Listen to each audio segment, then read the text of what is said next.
Ay, magandang araw mga kadyo. Nandito kami ngayon sa Urdaneta Food Trip Bazaar. Yan. Ay sa may hilig dyan sa mga food tripan. Dito lang tayo sa Urdaneta Food Trip Bazaar. Ayan ng pangalakasang palabok. Meron dyang spaghetti. Ay marami talagang pagpipilian dito. Kaya kapag 1,000 lang ang iyong baon, ay kulang yan. Sa dami pa naman yan na mapagpipilian dyan. Kasasarap niyan. Bandang hapon pala sila nagbubukas dito mga kadyo. 4 PM. Marami ding mga taong pupunta dito. Tignan mo naman yan, oh. Leche plan. Tapos mga salad. Alright yan. Kapag ganyan, busog-lusog talaga. Ay syempre, tingin-tingin muna tayo dyan. Kasi kunti lang ang budget eh. Kaya tignan natin kung saan kakasya ang ating budget. Alright.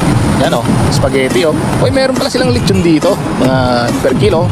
Meron ding lechon kawali. Yun. Meron pang chicken pastel. Kimchi. Oh. Meron ding palamig. Kung nauuhaw ka na, iba namang flavor yan mga kadyo. Tignan mo nga naman o.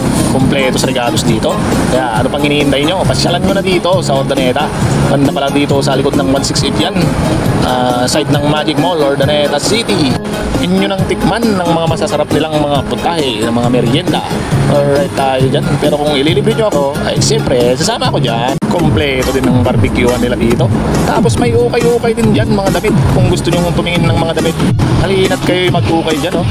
Katabi lang pala yan. Ukay sa kabila. Tapos food tripan naman. Alright, may inihaw pa ng mga bangus. Kito. Yan, pang-ulam yan, pang-pulutan pa. Meron din dyan na pritong chicken joy.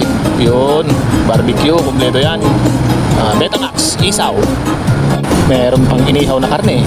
Ay, sus, talagang mapapalaban kang gastos malala dito kapag yung pera mo ay 1,000 lang.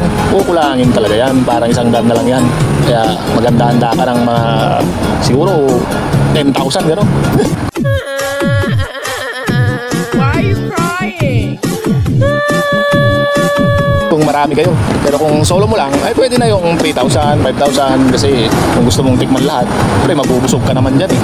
Pero kung ikaw ang taya, tapos maramihan kayo, mga tropa-tropa, ayan, papalaban ka talaga sa gastusan dyan. Siyempre, ay ako naman tamang lakad-lakad lang naman kami dito. Tingin-tingin kung anong masarap na mabibili eh. Kaya kung gusto nyong puntahan dito, let's go na. Para alright na yan. Siyempre, pagod sa paglalakad, bibili naman na kami. Masarap sana yung palabok, pero Shanghai muna ang bibiliin namin. Mukhang masarap kasi kaya tikman natin. Okay, let's go!